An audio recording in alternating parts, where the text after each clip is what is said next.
আসসালামু আলাইকুম। প্রচণ্ড গরমের মধ্যে খামারের কাজগুলি শেষ করে আমরা আগে থেকে আজকে প্ল্যান করে রেখেছিলাম সজীব মামার বাঙ্গি ক্ষেত থেকে বাঙ্গি নিয়ে আসবো।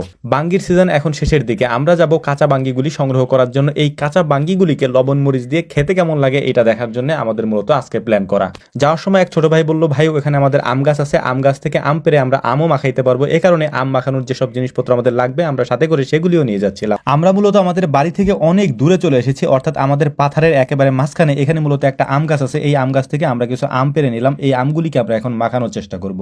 আমরা সাথে করে সবকিছুই নিয়ে এসেছি, কারণ এখান থেকে বাড়ি পর্যন্ত যাইতে যাইতে অনেক দূরের একটা পথ, মানে আমরা অনেক দূরে চলে এসেছি, প্রায় বাড়ি থেকে 1 কিলোমিটার দূরে, আমাদের পাথারের প্রায় একেবারে মাঝখানে বলতে পারেন। কাজের চাপে আমাদের এমনিতেই সময় হয় না কোথাও বের হওয়ার, কিন্তু এই সব কাজগুলি করার জন্য আমাদের হাতে আমরা কিছুটা সময় রেখে দেই, কারণ একেবারেই যদি লাইফে কাজকর্ম করতে করতে জীবনটা একেবারে অতিষ্ঠ করে ফেলি তাহলে হয়তো বেঁচে থাকাই কষ্টকর হয়ে যাবে। তো যাই হোক, আলহামদুলিল্লাহ দেখতে দেখতে সবাই চলে এসেছে। এর পাশাপাশি আপনাদেরকে বলে নেই, এখন সময় হচ্ছে প্রায় দুপুর 2:30টার মতো। এখন বলতে পারেন যে এই টাইমে আপনারা এখানে আসছেন কেন? মূলত আমরা সময় পাই না, যে কারণে আমাদের এই টাইমে আসতে হয়েছে। এভাবে আম মাখানোর সময় কাঁচামরিচ লবণের সাথে যদি কাসুন্দি না থাকে তাহলে আম মাখানোটা পানসে পানসে মনে হয়, এবং এর সাথে বিট লবণ যেটা আমি বললাম আগে বানিয়ে নিয়েছি আমরা, ওটাও দিয়ে দিই। কাসুন্দিটা মূলত দেশি সরিষা দিয়ে তৈরি করা হয়। আলহামদুলিল্লাহ আমাদের কাজ শেষ, এটা মাখানোর প্রায় শেষের দিকে। এখন এটাকে পরিবেশনের পালা। আমরা সবার সামনে দেওয়ার আগে আবারও একটু বিট লবণ দিয়ে নিচ্ছিলাম, যে বিট লবণটা আমরা বানিয়ে নিয়েছি। আমাদের তেমন একটা বের হওয়া হয় না, আমাদের বাড়িতে যে আমগুলি আছে সেগুলিকে মাঝে মাঝে আমরা পেরে তারপর এভাবে মাখানোর চেষ্টা করি, কিন্তু বাইরে বের হয়ে এরকম করা আমাদের খুব কম হয়। আর কয়েকদিন পরে পাথারের কাজের চাপ অনেকটা কমে যাবে, তবে আমরা যেহেতু গরুর খামারি আমাদের জন্য কাজের চাপ একটু বেড়ে যাবে, কারণ সামনে